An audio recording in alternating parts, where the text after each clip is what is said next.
Hello and welcome to another lecture for ethical issues in journalism. You probably know a lot of the do's and don'ts when it comes to how you deal with the business of journalism, such as taking gifts, having people pay for your stuff. But it's important to keep these in mind, particularly as the media and the line between advertising and business and journalism tends to be blurred more and more. These are goals, as they are with most ethical issues, and some of them may not be as hard fast as they once were. So, in terms of conflicts of interest, um, it's obvious that you need to avoid them, whether they're real or perceived, and that you need to disclose those conflicts. You need to refuse gifts, favors, fees, free travel, and special treatment. Avoid political and other outside activities that may compromise your integrity or impartiality, or may damage your credibility. You need to be wary of sources offering information for favors or money. Um, don't pay access. Uh, don't pay for access to the news, and identify content that's been provided by outside sources, whether they paid for it or not.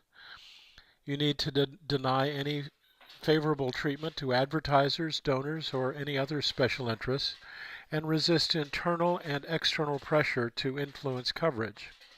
It's important to distinguish news from advertising and to be careful about hybrids that blur the lines between the two. And more you will see sponsored content or advertising, and it's important that these be labeled as such. Personal relationships are a problem. In fact, we have a former Temple student who had problems because she and one of her sources were in a personal relationship. She worked for the New York Times. And it created problems in terms of did the source provide her information because of the relationship?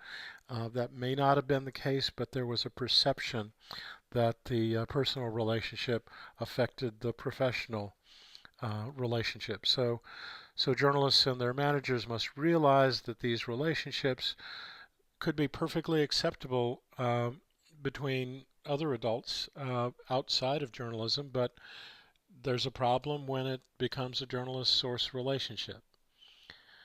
Family members, there's a tendency that because it's easy to contact family members to get information, that they become sources. Um, Again, that poses a problem when it comes to journalism. I mean, you ask your family to do things all the time, and whatever business you would be in, it wouldn't necessarily be a conflict of interest. When it comes to journalism, it may very well be. So how will the actions of those closest to you be perceived by audience members? Some issues in terms of dealing with conflicts of interest. Is there a system in place to allow journalists and their managers to recuse themselves or to take themselves away from a story um, when there is a real or perceived conflict of interest?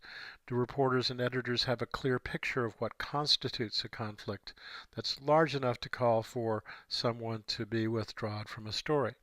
I remember one time I was working on a story that had to do with in vitro fertilization, and the reporter on the story had a brother-in-law who was a prominent physician in the field.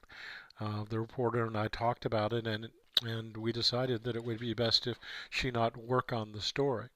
There are some others. I remember one reporter I worked with who was doing an interview with Bill Gates, and the reporter had Microsoft stock, and he determined that it would be best for him to sell the stock or not do the interview. And those are the types of issues that you really have to take into consideration. And finally, is there a way so that people, it's not snitching on one another, but if there's an obvious conflict of interest, is there a system in place so that if I see something that has a problem in terms of ethics, so that I can tell a manager without getting into a he said, she said, or he said, type of situation, so that I get blamed for being the tattletale. And so it's important to have some sort of system so that people can raise important concerns, but not have it thrown back in their face that they were the ones who went to the boss. So in this era of increasing potential for conflicts of interest, you have Jeff Bezos owning the Washington Post, for example, um, and you have the blurring of the lines between advertisers and business considerations to make sure that the news organization continues to have enough money to exist. You really have to be careful about these conflicts of interest and ethical considerations. So thanks very much, and we'll see you online.